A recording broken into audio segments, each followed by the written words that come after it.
Praise the Lord church.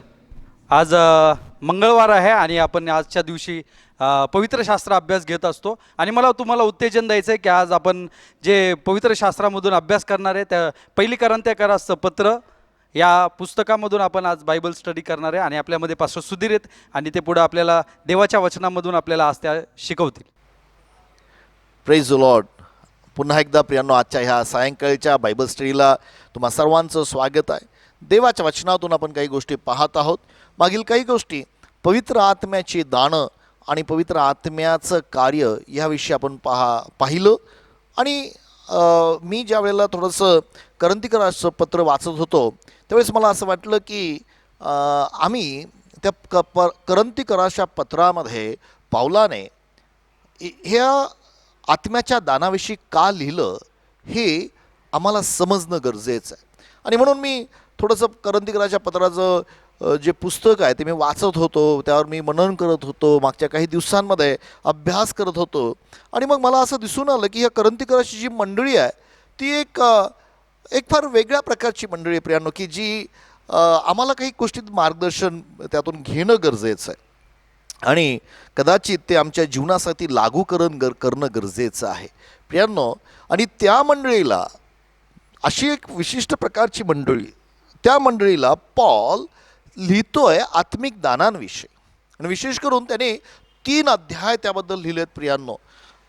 पहिले करंथीकराचं पत्राच्या 12व्या अध्यायामध्ये, 13व्या अध्यायामध्ये, 14व्या अध्यायामध्ये, ह्या 3 अध्यायामध्ये त्यांनी त्या ठिकाणी आत्मिक दानांबद्दल एक्सप्लेन केलं, त्यांना समजावून सांगितलेलं आहे. आणि सर्वात उत्तम असं ते करंथीकराचं पत्राचं 13वा अध्याय. मला असं वाटतं की त्या 12 अध्याय आणि 13 अध्याय आणि 14 अध्यायाच्या मध्ये त्यांनी प्रीतिवसा विषय तो लिहिलेला आहे. आणि मग बाकीच्या अध्यायात काय लिहिलेलं आहे तो त्यांना ते का लिहितोय. आणि मला असं वाटलं की काहीतरी त्यांच्या मंडळीमध्ये एक विशिष्ट प्रकारच्या समस्या होत्या, काही विशिष्ट प्रकारचे ते समस्या आम्हाला समजणं गरजेचं आहे. काय चाललं होतं त्या मंडळीमध्ये. इनफॅक्ट ज्यावेळेस पौलाने त्या मंडळीला पत्र लिहायला सुरुवात केली तर त्यांच्याबद्दल खूप चांगलं लिहिलं. आपण वाचूया प्रियांनो, 4, 5, 6 आणि 7 पहिला अध्याय त्यांनी मंडळीच्या काही गोष्टी त्याबद्दल लिहिल्यात. ओके, आपल्याला ते वाचल्यावर आपल्याला समजू शकेल. पहिले करंथीकराचं पत्र याचा पहिला अध्याय आणि 4 ते 7 वचनं आपण एक वचन वाचत जाऊ म्हणजे आपण त्यामध्ये मार्गदर्शन करू शकू. ख्रिस्त येशूमध्ये तुम्हावर झालेल्या देवाच्या अनुग्रहामुळे पहा, देवाच्या अनुग्रहाबद्दल पॉल लिहितोय. मी तुम्हाविषयी देवाची उपकार स्तुती सर्वदा करीतो. त्या मंडळीसाठी हा सर्वदा देवाची उपकार स्तुती करत आहे. पुढं तो अनुग्रह हा की जसजशी ख्रिस्ताविषयीची साक्ष तुम्हामध्ये दृढमूल झाली. महत्वाची गोष्ट प्रियांनो, ख्रिस्ताविषयीची साक्ष तुमच्यामध्ये दृढ झालेली आहे. आणि हे फार गरजेचं आहे, त्या ख्रिस्ताची साक्ष आमच्यामध्ये दृढ होणं. पुढे जाऊया. तसे तुम्ही त्याच्या ठाई प्रत्येक बाबतीत सर्व बोलण्यात व सर्व ज्ञानात संपन्न झाला. समजून घ्या, तुम्ही त्याच्या ठाई म्हणजे पॉल त्यांना एक्सप्लेन करतोय, ख्रिस्ताच्या ठाई तुम्ही सर्व बोलण्यामध्ये व सर्व ज्ञानामध्ये संपन्न झाला आहात. ऐका, ख्रिस्ताच्या ठाई. पण ह्या मंडळीमध्ये आम्हाला पुढं वाचताना असं दिसतं की काही लोक ख्रिस्ताच्या ठाई नाही आहेत, ते लहान बाळकासारखंच वागतात असं दिसून आलेलं आहे. त्यांचं जीवन एका बाळकासारखं आहे. वाचूया पुढं अजून काय म्हणतो पॉल त्यांच्याविषयी. असे की आपला प्रभू येशू ख्रिस्त याच्या प्रगट होण्याची वाट पाहणारे जे तुम्ही पहा, फार महत्वाची ही जी मंडळी आहे ख्रिस्ताच्या येण्याची वाट पाहत होते. येशू ख्रिस्त प्रगट होणार आहे, एक प्रगटीकरण होणार आहे, येशू ख्रिस्ताच्या आगमनाची वाट पाहणारी ही मंडळी होती. पुढे जाऊया. जे तुम्ही ते कोणत्याही कृपादानात उणे पडला नाही. प्रियांनो, पॉल म्हणतो तुमच्यामध्ये एकही कृपादानामध्ये तुम्ही कमी पडला नाही. आणि मी विचार करत होतो, जर पौलाने मंडळीबद्दल असं लिहिलेलं आहे की तुमच्यामध्ये एकही कृपादान कमी नाहीये, मग पॉल त्यांना ह्या कृपादानाबद्दल का लिहितोय. कुठेतरी काहीतरी गोंधळ आहे, कुठेतरी काहीतरी समस्या आहे, कुठेतरी काहीतरी त्या कृपादानाविषयी त्यांच्या मनामध्ये काहीतरी प्रश्न आलेले आहेत. कारण बऱ्याच वेळा आत्ताच्या काळामध्ये देखील त्या कृपादानाबद्दल लोकांना गैरसमज असतात. काही लोक म्हणतात की देवाने मला भूत काढण्याचं कृपादान दिलं, पण आम्हाला पवित्र शास्त्रामध्ये तसं काही पाहायला मिळत नाही. आम्हाला पाहायला मिळतं की प्रत्येक विश्वासणारा हा भूत काढण्यासाठी सक्षम आहे, त्याला एक विशिष्ट कृपादान नाही आहे.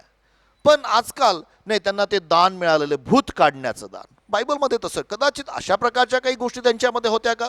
त्यांना कृपादान होते, पण वेगळ्या प्रकारचे. वाचूया पुढे अजून काय म्हणतो पॉल. आपल्या प्रभू येशू ख्रिस्ताच्या दिवशी तुम्ही अदुष्ट ठरावे म्हणून तुम्ही अदृश्य ठरावे म्हणून तोच शेवटपर्यंत तुम्हास दृढ राखील. तोच तुम्हाला दृढ राखणारा आहे.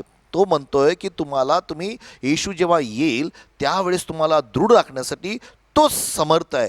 4 ते 7 वचनामध्ये आपल्याला ह्या गोष्टी त्यांच्याबद्दल पाहायला मिळतात. पण प्रियांनो, ज्यावेळेस मी त्याचा अभ्यास करत होतो की मंडळी कशी होती, या मंडळीबद्दल मला एक गोष्ट पाहायला मिळाली की प्रियांनो, 8व्या वचनापासून किंवा 10व्या वचनापासून तो सांगतोय की तुमच्यामध्ये फुटी आहेत. 10वं वचन काय म्हणतो पहा बरं. बंधुजन हो, बंधुजन हो, आपला प्रभू येशू ख्रिस्त हा याच्या नावाने मी तुम्हास विनंती करतो की हा तुम्हा सर्वांचे बोलणे सारखे असावे. तुमच्या सर्वांचे बोलणे सारखे, म्हणजे त्यांचं बोलणं सारखं नव्हतं. एक जण काहीतरी बोलत होता, दुसरा जण काहीतरी बोलत होता. काय बोलत होता पहा बरं, काय लिहिलेलं आहे. म्हणजे तुमच्यामध्ये फुटी पडू नयेत. तुमच्यामध्ये फुटी असू नये. पहिलं सर्वात महत्वाचं गरज प्रत्येक मंडळीसाठी काय असेल तर त्या मंडळीमध्ये कशाही प्रकारे फुटी पडता कामा नये. फूट ही देवबापाकडून नाही आहे, फूट ही डायरेक्ट सैतानाकडून आहे. आणि पॉल त्यांना लिहितोय म्हणजे त्यांच्यामध्ये फूट होती. कशा प्रकारची फूट होती माहिती आहे का? ते काय करत होते माहिती आहे का प्रियांनो? ते म्हणत होते की मी कोणी पौलाचा आहे, कोणी म्हणत मी केफाचा आहे, कोणी म्हणत मी अपुल्लोसाचा आहे. कारण ह्या लोकांनी तिथं जाऊन सेवा केली होती. ते त्या सेवकांच्यासाठी स्वतःला वाटून घेत होते आणि प्रभूची इच्छा तशी नाही आहे. लक्षात ठेवा प्रियांनो, तो केफा असू दे, पॉल असू दे, पेत्र असू दे किंवा अजून कुठलाही सेवक असू दे प्रियांनो, सर्व कार्य ख्रिस्ताचं आहे. आम्ही फक्त एक सेवक आहोत. आम्ही कोणीतरी पेरणी करणारा आहे, कोणीतरी पाणी लावणारा आहे, वाढ देणारा परमेश्वर आहे. थोडक्यामध्ये त्यांना पूर्णपणे प्रभूवर अवलंबून राहायला तो शिकवत आहे. पण त्या मंडळीमध्ये फुटी होत्या, नुसत्या फुटी नव्हत्या प्रियांनो त्या मंडळीबद्दल. मग पॉल दुसऱ्या अध्यायामध्ये त्यांना समजावून सांगत होता की लक्षात ठेवा की आम्हाला आत्म्याच्या प्रेरणेने चाललं पाहिजे, आम्ही आत्मिक असलं पाहिजे. जर तुम्ही दुसऱ्या अध्यायाचं 1 ते 5 वचन वाचलं, पण पहिलं 15 वचन वाचूया. दुसऱ्या अध्यायाचं 15 वचन वाचूया प्रियांनो. काय म्हणतं पहा, दुसऱ्या अध्यायाचं 15 वचन. जो आध्यात्मिक आहे हा, तो तर सर्व गोष्टी पारखतो. तो तर सर्व गोष्टी पारतो. आध्यात्मिक व्यक्तीला तो लिहितोय. पण मग आध्यात्मिक व्यक्तीबद्दल तो म्हणतोय 1 ते 5 वचनामध्ये तो त्यांना मंडळीला समजावून सांगतोय काय ते आहे ते. हा, बंधुजनो, हा, मी तर तुमच्याकडे आलो हा, तो वक्तृत्वाच्या अथवा ज्ञानाच्या श्रेष्ठतेने देवाचे रहस्य तुम्हा सांगत आलो असे नाही. मी फक्त तुम्हाला ज्ञान सांगतो असं नाही. हा, कारण येशू ख्रिस्त म्हणजे वधस्तंभावर खिळलेला येशू ख्रिस्त याच्याविषयी मी तुमच्याबरोबर असताना दुसरे काही जमेस धरू नये असा मी ठाम निश्चय केला. मी निर्णय केला की जेव्हा मी तुमच्यामध्ये होतो. आता पॉल प्रियांनो मंडळीचा पाळक नव्हता, तो एक प्रेषित होता, तो अपोस्टल होता. आणि म्हणून त्यांनी ही मंडळी स्थापन केली होती. त्या मंडळीला तो तिथं असताना मनुष्याबद्दल नव्हे, तो म्हणतो की फक्त ज्ञान वळवणाऱ्या शब्दांनी नव्हे तर सामर्थ्याने तुमचा विश्वास ख्रिस्तावर असावा. वाचा काय म्हटलेलं त्या ठिकाणी. आणि हा, मी तुमच्याजवळ अशक्त व भयभीत हा. व अतिकंपित असा झालो. पुढं तुमचा विश्वास मनुष्याच्या बुद्धिमत्तेवर उभारलेला नसावा. प्रियांनो, हे सर्वात महत्वाची गोष्ट आहे. ऐका, आज तुमचा विश्वास कशावर आहे? तुमचा आणि माझा विश्वास मनुष्याच्या ज्ञानावर, बुद्धिमत्तेवर. आणि बऱ्याच वेळा मला बायबल उत्पत्तीपासून प्रगटीकरणापर्यंत माहीत आहे, पण बायबलमधला देह माहीत आहे का? बायबलमधलं सामर्थ्य माहीत आहे का? प्रियांनो, जर ते चिन्ह चमत्कार करणारा परमेश्वर आहे, तो आमच्या बुद्धीने काम करत नाही, आमच्या ज्ञानाने काम करत नाही, तर आमच्या आत्म्यामधून काम करतो. आणि ही गोष्ट पॉल त्यांना समजावून सांगायचा प्रयत्न करत आहे. पुढं 5व्या वचनापर्यंत काय म्हटलेलं आहे? तर तर देवाच्या सामर्थ्यावर उभारलेला दिसावा. तुमचा विश्वास देवाच्या सामर्थ्यावर असला पाहिजे. प्रियांनो, आज मी तुम्हाला एक गोष्ट सांगतो. मी तुम्हाला विनंती करतो, तुमचा विश्वास बाकी दुसऱ्या कुठल्यावर असता कामा नये, देवाच्या सामर्थ्यावर. देव समर्थ देव आहे. जर तुम्ही तुमचा विश्वास देवाच्या सामर्थ्यावर ठेवला, की देवा ह्या प्रसंगामध्ये तू सामर्थ्यशाली परमेश्वर आहे. कदाचित तुमच्या जीवनामध्ये एखाद्या अडचणीमध्ये तुम्ही जाता, समस्येमध्ये जाता, आणि ज्यावेळेस ती समस्या येते आणि तुम्हाला असं वाटतं की आता अरे माझी बुद्धी मला सांगत आहे की हे होणार नाही, ते होणार नाही, तसा विश्वास ठेवू नका. पण तुमचा विश्वास त्या देवाच्या सामर्थ्यावर आहे.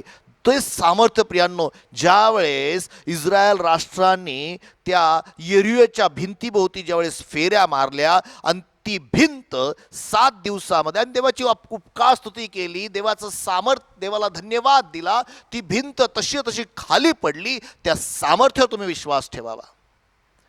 वाव, माझ्या भावानं बहिणीनं, मी विचार करतो यरीहोबद्दल, की त्या यरीहोला देवबापाने पूर्णपणे उद्ध्वस्त करून टाकू शकला असता.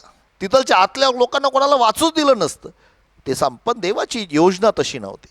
देवाची योजना होती त्या यरीहोच्या विरोधात असलेली जी भिंत आहे ती पडायला पाहिजे, आणि आतल्या लोकांमध्ये तुम्हाला जायचं आहे, विश्वासणाऱ्यांना जायचं आहे, त्यांची सांगते युद्ध करायचं आहे आणि त्या लोकांना हरवायचं आहे. तुम्हाला तो विश्वासाचे पावलं टाकायचे आहेत.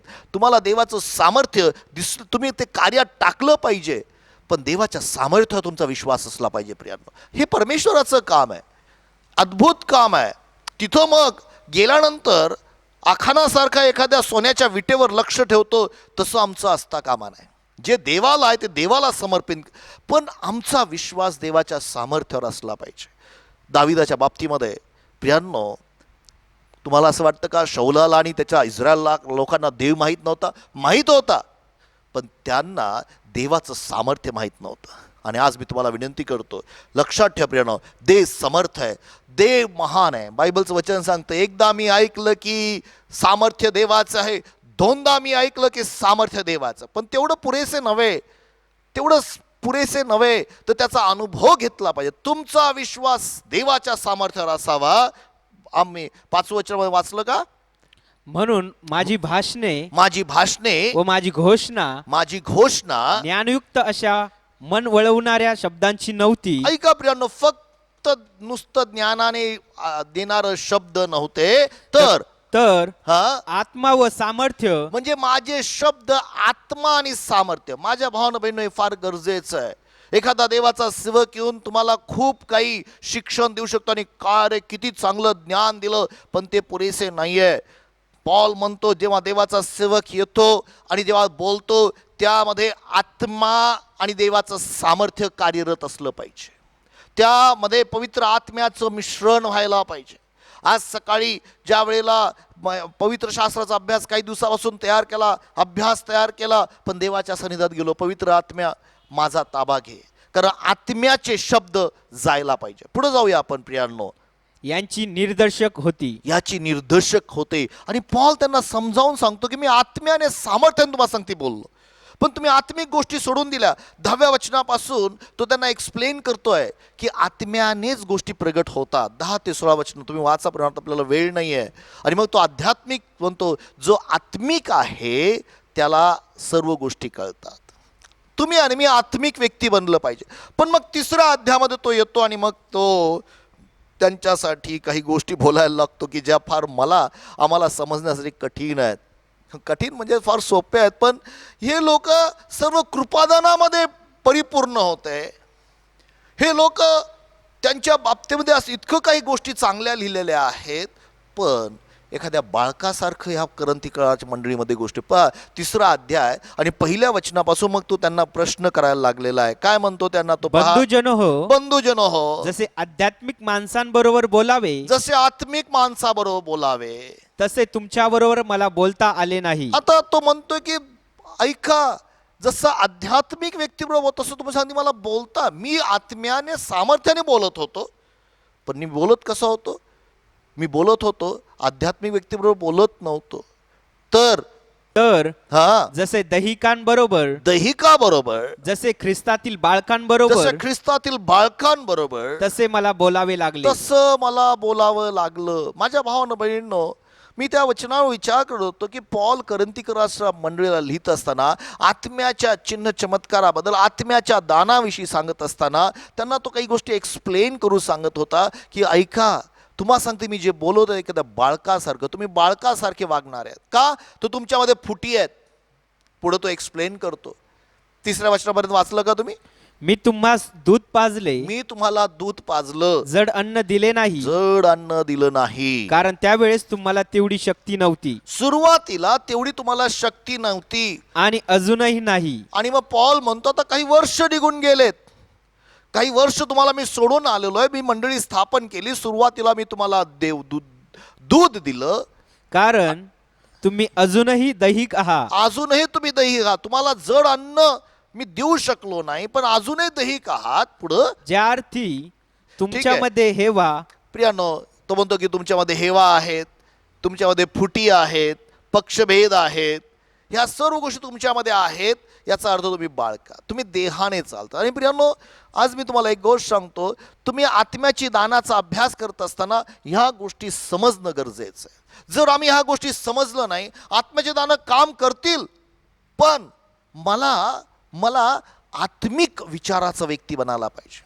मी बाळकासारखं जीवन जगू शकत नाही. जर आज प्रियांनो आम्ही त्या बाळकासारखं जीवन जगणारे लोक असू तर आम्हाला कुठेतरी बदलण्याची गरज आहे.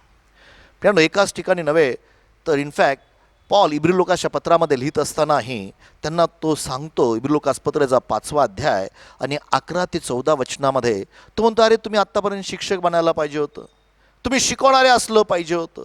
पहा बरं तो काय म्हणतो त्या ठिकाणी 11 वचनापासून पुढे, याविषयी आम्हास पुष्कळ सांगावायचे आहे, मला खूप काही शिकवायचं आहे. ते तुम्हाला समजावून सांगणे कठीण आहे. तो म्हणतो ऐका, तुम्हाला समजावून सांगणं कठीण आहे. इब्री लोकांच्या मंडळीला तो लिहितोय का?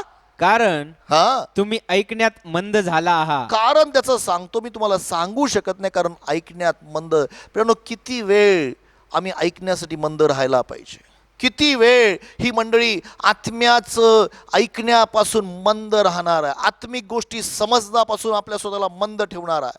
किती वेळ आपल्या जीवनामध्ये मंडळी त्याच बाळकासारखं जीवन जगणार आहे. वाचा पुढं काय म्हणतो तो, वास्तविक इतक्या काळात तुम्ही शिक्षक व्हावयास पाहिजे. खरं पाहिलं तर आत्तापर्यंत तुम्ही शिक्षक व्हायला पाहिजे. तो करंथीकराच्या मंडळीला तसंच म्हणतोय, अजूनही तुम्ही बाळकासारखे आहात, तुम्ही आत्तापर्यंत शिक्षक व्हा, तुम्ही गुरु बनायला पाहिजे. जा, येशू ख्रिस्ताने सांगितलं जा शिष्य बनवा, म्हणजे तुम्ही गुरु बना, तुम्ही शिक्षण द्या, तुम्ही लोकांना शिकवा.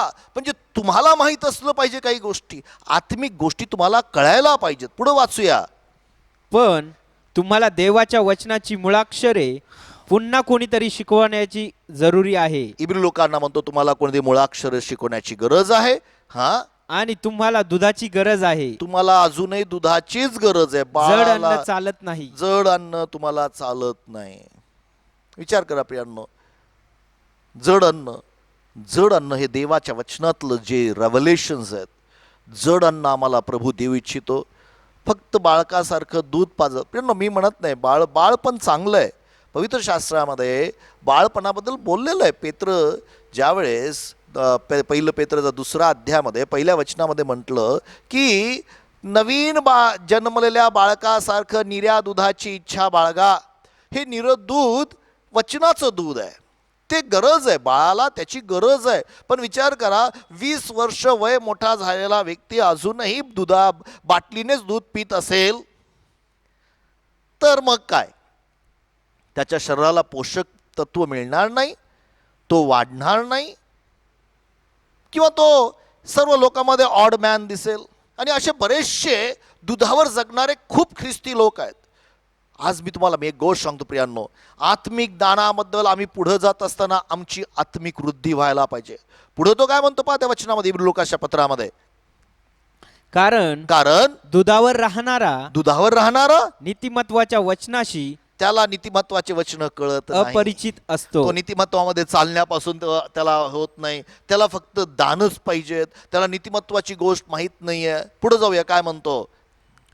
कारण तो बाळक आहे. हा, पण ज्यांच्या ज्ञानेंद्रियांना वहिवाटीने चांगले आणि वाईट समजण्याचा सराव झाला आहे अशा ज्यांच्या प्रौढांसारखे ज्ञानेंद्रियांना म्हणजे त्यांच्या बुद्धीला, ज्यांच्या विचारांना चांगलं आणि वाईट समजण्याचा सराव झालेला आहे. तुमच्या बुद्धीला तो सराव तुम्हाला करायचा आहे. तुम्हाला प्रॅक्टिस, अरे नाही हे चुकीचं, हा विचार करणं चुकीचं आहे, हा विचार करणं योग्य आहे, हा दैहिक विचार आहे, हा आत्मिक विचार आहे, हा सराव करायला पाहिजे.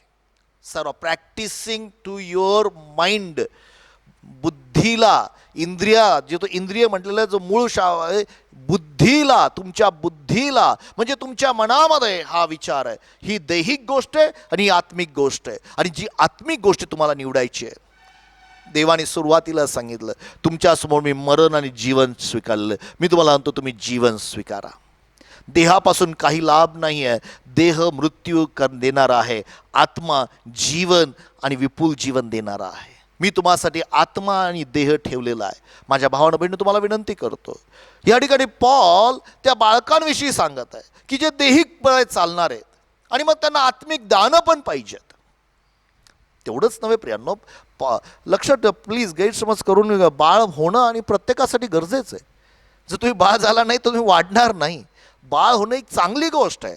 तुम्ही जर, आता आपल्याला वेळ नाही आहे, पण योहानाच्या पहिले पत्रामध्ये 2 अध्याय 12 ते 14 वचनामध्ये 3 प्रकारचे लोक सांगितलेले आहेत. काही जण बाळकं आहेत, काही जण तरुण आहेत आणि काही जण वडील आहेत.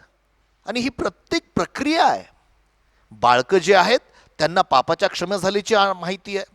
जे तरुण आहेत, जे वचनामध्ये बलवान आहेत, जे बाप आहेत त्यांना पित्याची ओळख आहे.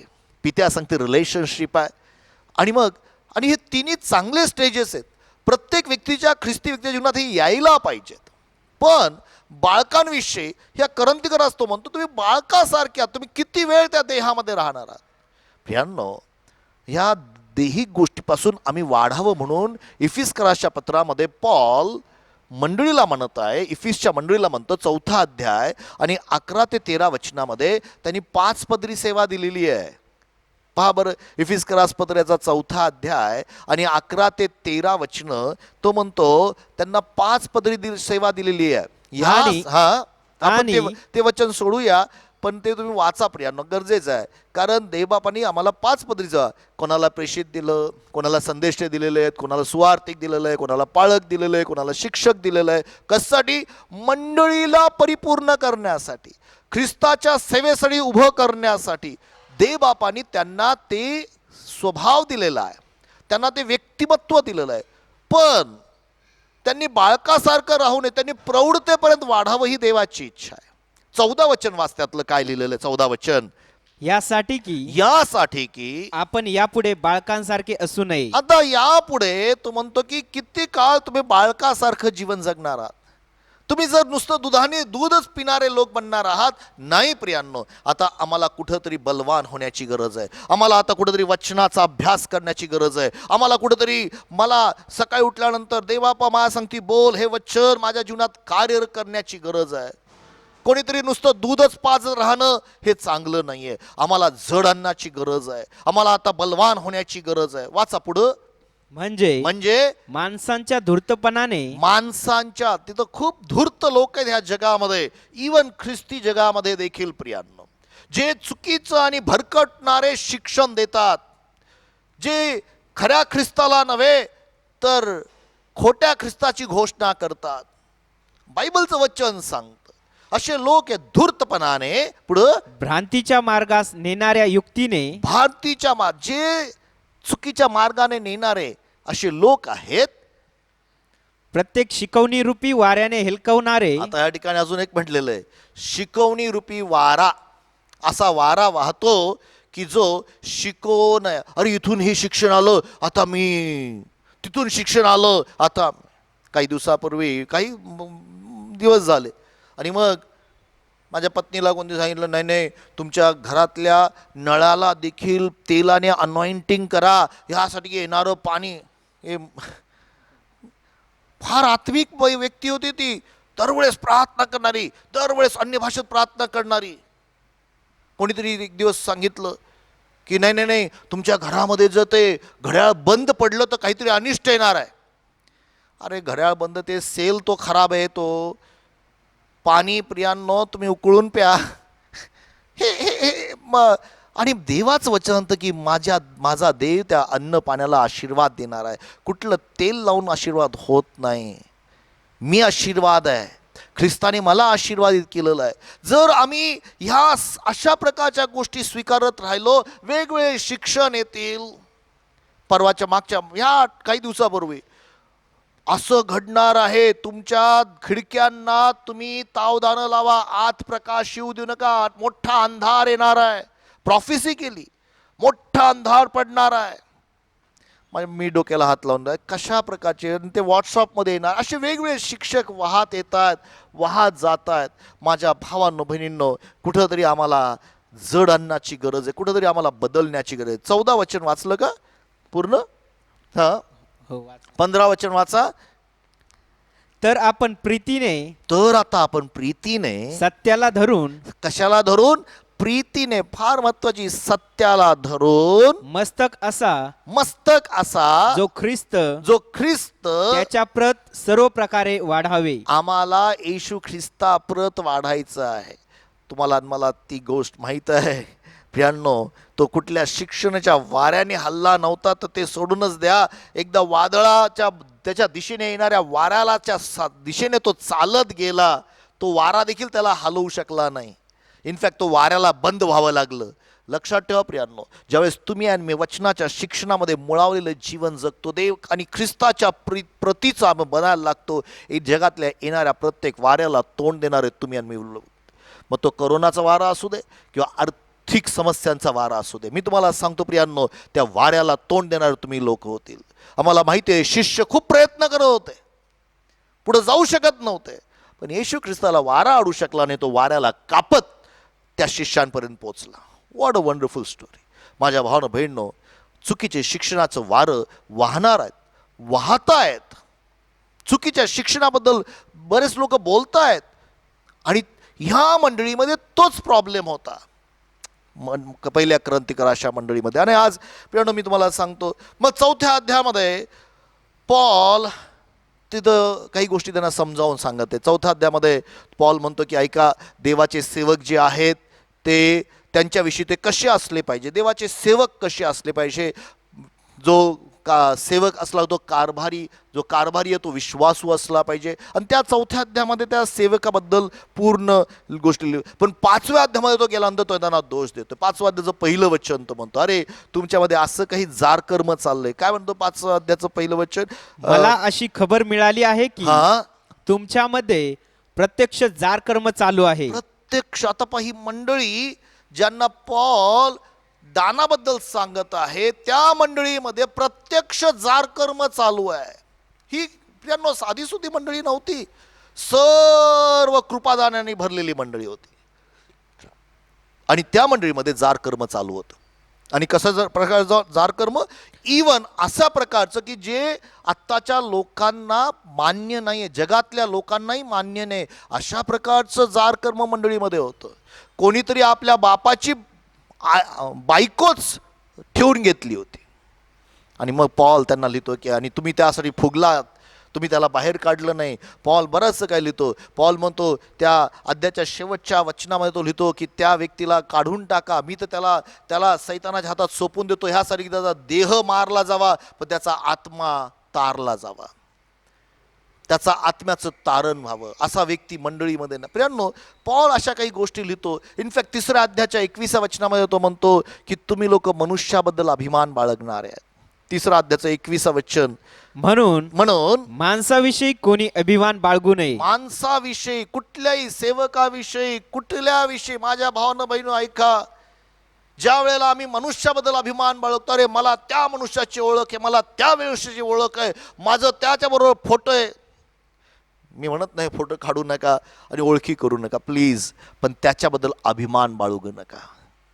बायबलचं वचन सांगतं, आता मला वाचायला वेळ नाही पण मी तुम्हाला कोट करतो प्रियानो. इर्माच्या पुस्तकामध्ये लिहिलेलं आहे, 9वा अध्याय 23 आणि 24 वचनात लिहिलेलं आहे. आणि तो म्हणतो की तुम्ही काय करा, तुम्ही धनवानाने धनाची, ज्ञानाने ज्ञानाची, बलवानाने आपल्या बलाची अभिमान बाळगू नये. बाळगायचा तर तो ह्याविषयी बाळगायचा, जो दया करणारा परमेश्वर आहे, त्याची मला ओळख आहे, त्याबद्दल अभिमान बाळगावा. अभिमान मनुष्याचा बद्दल नाही, कारण जो मनुष्यावर अवलंबून राहतो प्रियांनो, इर्माच्या 17व्या अध्यायात म्हटलेलं आहे की तो जो मनुष्यावर भाव ठेवतो तो असा व्यक्ती आहे, तो रानात अरण्यामध्ये लावलेल्या झाडासारखी, त्याला पाणी नाही, त्याला फुलं नाही, त्याला असा व्यक्ती आहे. पण जे देवावर अभिमान करतात ते नदी किनारे लावलेल्या झाडासारखे टवटवीत आपल्या योग्य वेळेला फळ देणारे असते. म्हणून प्रियांनो, ह्या मंडळीला तो सांगतो तुम्ही अभिमान बाळगता त्यांच्याबद्दल, तुम्ही जाड कर्मामध्ये जीवन जगताय आणि ते योग्य नाही. मग 6व्या अध्यायामध्ये तो त्यांना सांगत आहे तुमची भांडणं कोर्टात गेली. 6व्या अध्यायाचं पहिलं वचन, ओके, 6व्या अध्यायाचं पहिल्या वचनामध्ये तो काय म्हणतो पहा, तुमच्यापैकी कोणा एकाचा दुसऱ्याबरोबर वाद असला तर त्याचा निकाल लावून घेण्यासाठी तो आपले प्रकरण पवित्र जनांपुढे न आणता अनिते मानांपुढे नेण्याचे धाडस करीत आहे काय. तो म्हणतोय की पहा, मंडळीमध्ये अशी गोष्ट चाललेली आहे की तुम्ही भावाभावावर कोर्टात भांडणं चालू आहेत. फार चॅलेंज आहे प्रियांनो. मी तुम्हाला सांगतो की कदाचित पौलाने त्यावेळेला आत्ताच्या मंडळीचं, विच नॉट नेसेसरी सर्व मंडळीचं म्हणणं तर मी, पण काही अशा मंडळ्या आहेत की ज्यांच्या केसेस कोर्टामध्ये संख्येने आहेत. चार्डी कमिशनरच्या कोर्टात पहा, संख्येने आहेत. ते लोक आत्मिक जीवनचा विचार करत नाही, दैहिक जीवन जगण्याचा प्रयत्न करतात. आणि त्यांच्याविषयी तो लिहितो 6व्या वचनामध्ये म्हणतो, भाऊ भावावर फिर्याद करतो, भाऊ भावावर फिर्याद करतो. अशी प्रकारची मंडळी होती आणि त्यांना काही वाटत नव्हतं, काही फरक पडत नव्हता. थोडक्यामध्ये ह्या मंडळीमध्ये जगाच्या गोष्टी शिरलेल्या होत्या. आणि म्हणून प्रियांनो, तेवढंच नव्हे प्रियांनो, अजून या मंडळीमध्ये एक समस्या होती. पहिला कोरिन्थीकरास 6वा अध्याय आणि 12 वचन काय म्हणतं पहा. पहिले कोरिन्थीकरास 6वा अध्याय 12 वचन, सर्व गोष्टींची मला मोकळीक आहे, सर्व गोष्टींची मोकळीकता आहे, तरी सर्व गोष्टी हितकारकच असतात असे नाही. हा, सर्व गोष्टींची मला मोकळीक आहे, मला सर्व गोष्टींची मोकळीकता आहे. मला आता मी प्रभूमध्ये आलेलो आहे, प्रभू येशूला स्वीकारलेलं, पण त्या माझ्या फायद्याच्यात असं नाही आहे. पुढं, तरी मी कोणत्याही गोष्टींची आहारी जाणार नाही. मी कोणत्याही गोष्टीच्या आहारी जाणार नाही. पुढं तो एका ठिकाणी म्हणतो प्रियांनो, तो म्हणतो की अरे तुम्ही कसबीनी सांगती जडतायत. मला वाटतं 16 वचन का, ते किती वचन आहे, 16 वचन काय म्हटलेलं त्या ठिकाणी, जो कसबीनीशी जडला तो व ती एक शरीर आहेत. माझ्या भावानं बहिणींनो, ह्या मंडळीमध्ये वेश्यागिरीला मान्यता होती. तो कसबीनी सांगती जडला, तो व ती एक शरीर आहे. आणि काय, आणि तो त्याला सांगतो हे तुम्हाला माहीत नाही काय. ही मंडळीबद्दल तो बोलत आहे प्रिया, बाहेरच्या लोकांबद्दल बोलत नाही आहे. आणि मंडळीतले लोक ते मान्य करतायत. काय घडतं, एक शरीर झाल्यानंतर तिच्या जीवनामधले सर्व दुरात्म्याचं सामर्थ्य त्या व्यक्तीच्या जीवनामध्ये येऊन ते त्याचं जीवन उद्ध्वस्त करतं. कृपया प्रियांनो, त्याबद्दलचा अभ्यास जर करायचा असेल तर नीतिसूत्रेचा 5वा, 6वा आणि 7वा अध्याय वाचून काढा. तुम्हाला त्या व्यभिचाऱ्या स्त्रीबद्दल किंवा व्यभिचाराबद्दल खूप काही अभ्यास करायला मिळेल. आणि पॉल म्हणतो की तशा गोष्टी तुमच्यामध्ये चालू आहेत. ही भयानक गोष्ट आहे.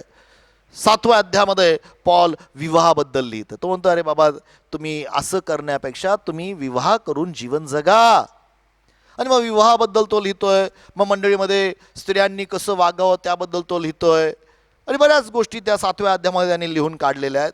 आणि 8व्या अध्यायामध्ये जर तुम्ही आलो तर त्या ठिकाणी आपल्याला आता त्या ठिकाणी तो म्हणतोय की तुम्ही तो मूर्तीला अर्पलेल्या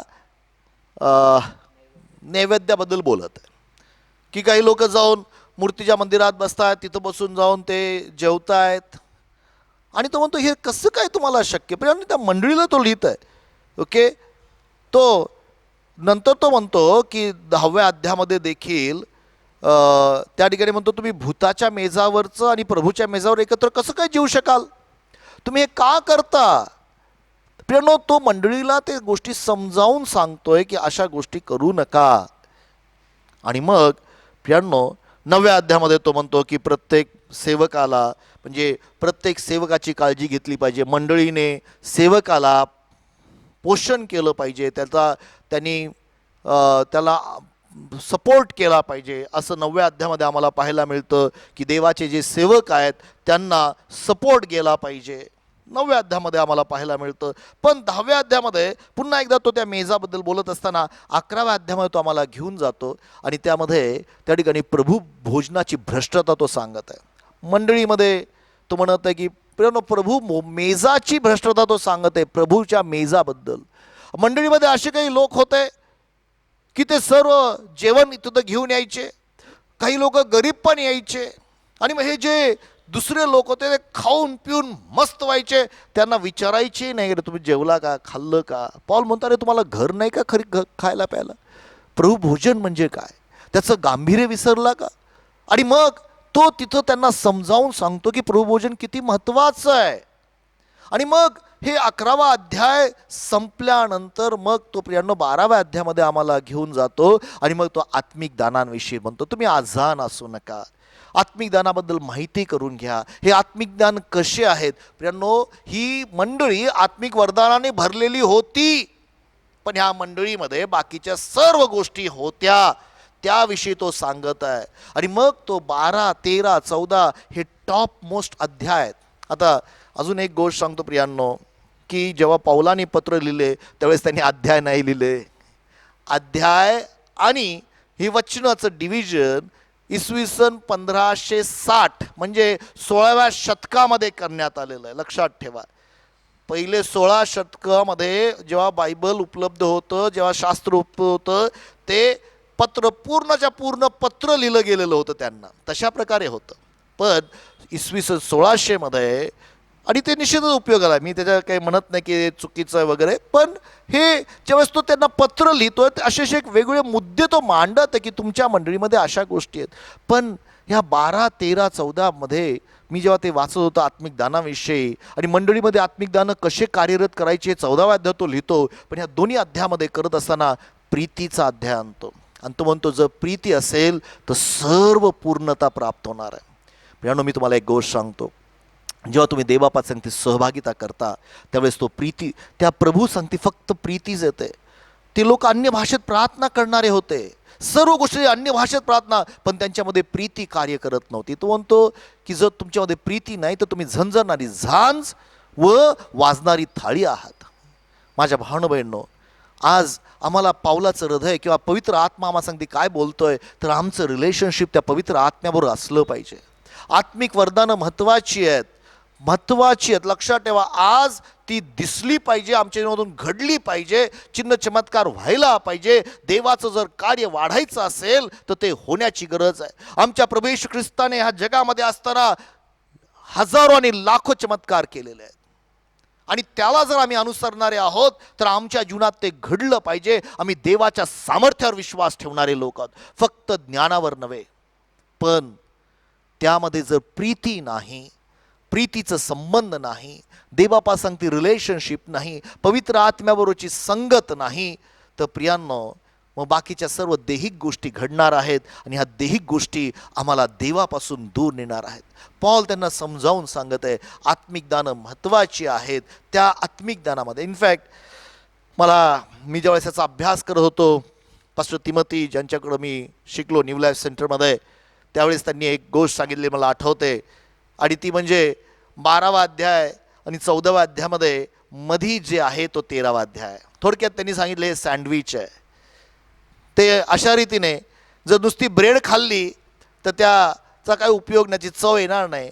पण जर तुम्ही त्या ब्रेडच्या मध्ये तुम्ही चीज ठेवलं, तुम्ही त्या ब्रेडच्या मध्ये तुम्हाला जे आवडतं, जर तुम्ही त्यामध्ये व्हेजिटेबल ठेवले, काकडी ठेवली, टमाटा ठेवला, किंवा तुम्हाला आवडतं बाबा त्यामध्ये चिकनचे पीसेस ठेवले, तर ते चव तुम्हाला लागणार. तुम्हाला कुठला सॉस, तो प्रियांनो, ते मधली जी गोष्ट आहे 12वा आणि 14वा अध्यायाच्या मध्ये प्रीती आहे, ती चव देणारी आहे, ती लोकांना आशीर्वाद देणारी आहे, ती लोकांचं जीवन बदलणारी आहे. आणि पॉल ते समजावून सांगतो. प्रियांनो, ह्या अख्ख्या करंथीकराच्या मंडळीचा अभ्यास करा, फार सुरेखरित्या अभ्यास आहे.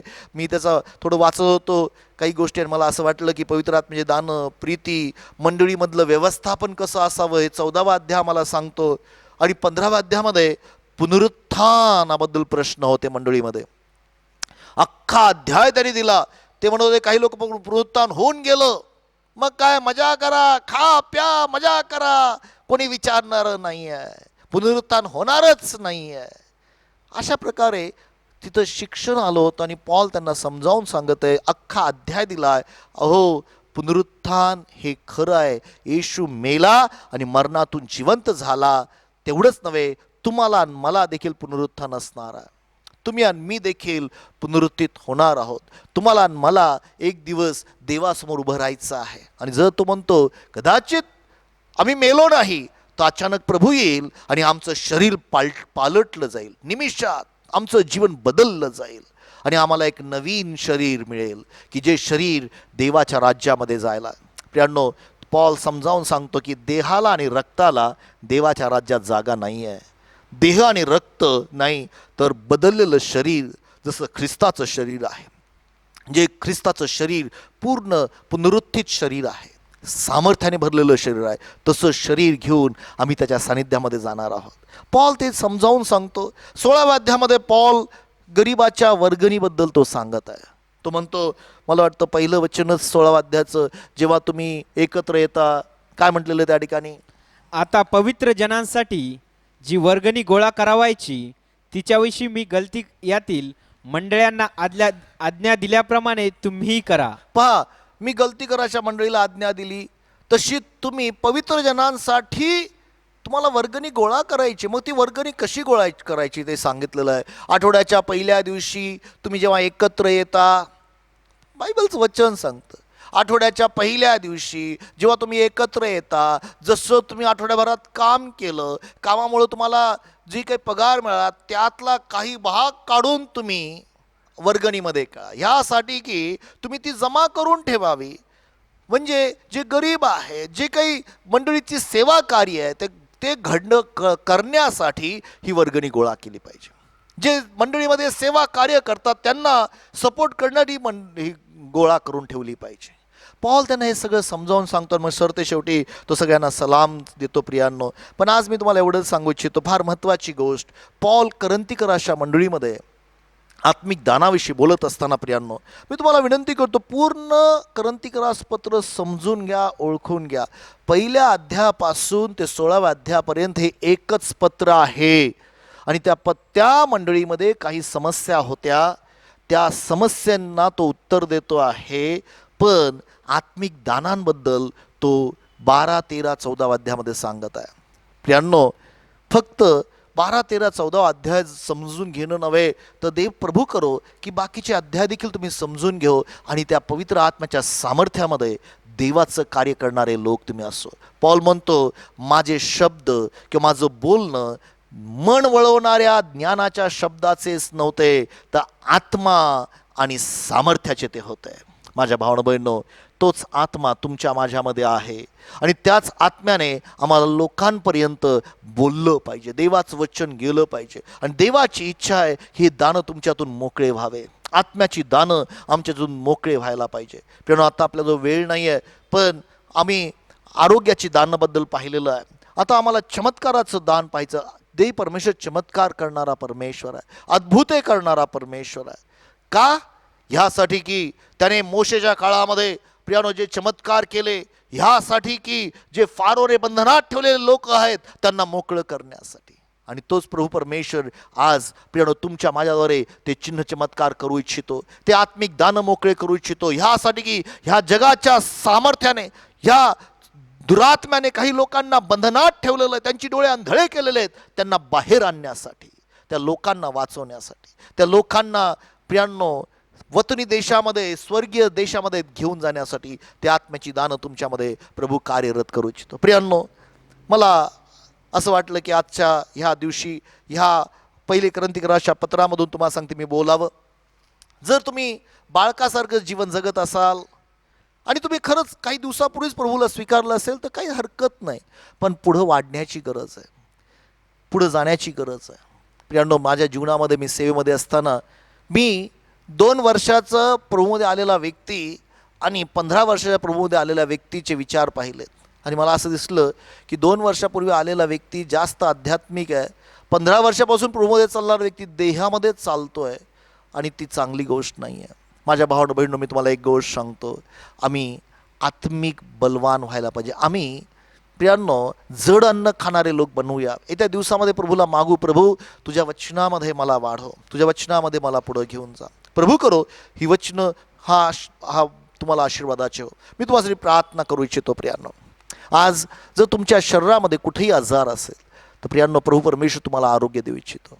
जर तुमच्या जीवनामध्ये आज तुम्हाला असं वाटत असेल की मी अजूनही त्या बाळकासारखं आणि मला बदलण्याची गरज आहे, तर फक्त प्रभूला मागा की प्रभू मला ही गरज आहे. प्रियांनो, देवाच्या वचनात टिकून राहा. येत्या दिवसामध्ये देवाचा आत्मा तुम्हाला त्या बाळकापासून तरुणपणामध्ये देवाच्या वचनामध्ये भरलेलं जीवन देणार आहे. तेवढंच नव्हे तर काही लोक बापाच्या स्टेजपर्यंत पोहोचणार आहेत की जे देवाची ज्यांना ओळख आहे आणि सर्वांना ते आपल्या पोटात घेणारे लोक असतील. देवबापा, आम्ही तुला धन्यवाद देतो, तुझी स्तुती करतो. प्रभू, आज आम्ही आमच्या प्रत्येक भावा बहिणीसाठी प्रार्थना करतो, तुझ्या आत्म्याची उलगडा त्यांना तू दे. देवबापा, येणाऱ्या कुठल्या शिकवणीपासून ते हेलकावणारे असणार नाही, तर ते स्थिर तुझ्या वचनामध्ये असतील आणि तुझ्यामध्ये तुझ्या प्रवृत्तीपर्यंत तुझ्या स्वरूपाचे बदलून जातील. प्रभू देवबापा, ह्या जगाला ख्रिस्ताच्या स्वरूपाची लोकांची गरज आहे, ह्यासाठी की हा जग तुझ्या राज्यासाठी जिंकलं जावं. माझ्या प्रत्येक भावा बहिणीसाठी मी प्रार्थना करतो. बापा, येत्या दिवसामध्ये तुझी प्रवृत्ता दिसून येऊ दे. प्रभू, आज आम्ही प्रार्थना करत आहोत, तुझी कृपा प्रत्येकाला दे. येशूच्या नावाने मागतो म्हणून तू ऐक. प्रियांनो, जर तुम्ही कोणी आजारी असाल तर त्या दुखण्यावर हात ठेवा. जिथं कुठं तुमचं दुखणं आहे, आज प्रभू तुम्हाला आरोग्य देत आहे. त्या दुखण्याला कुठल्याही प्रकारचं, डोकं दुखत आहे, सर्दी होत आहे, घशामध्ये खवखव आहे, कानामध्ये दुखत आहे, प्रभू येशूच्या नावामध्ये मी त्या दुखण्याला आज्ञा करतो, निघ येशूच्या नावामध्ये. प्रभू येशूच्या नावामध्ये पूर्ण आरोग्य मी मोकळं करत आहे. प्रभू, आम्ही तुला धन्यवाद देतो तुझ्या स्पर्शाबद्दल आणि तुझ्या आरोग्याबद्दल. प्रियांनो, देवाचं वचन हे आरोग्य देण्यासाठी देवाने पाठवलेलं आहे. प्रभू करो तुम्ही निरोगी जीवन जगो. God bless you. थँक्यू.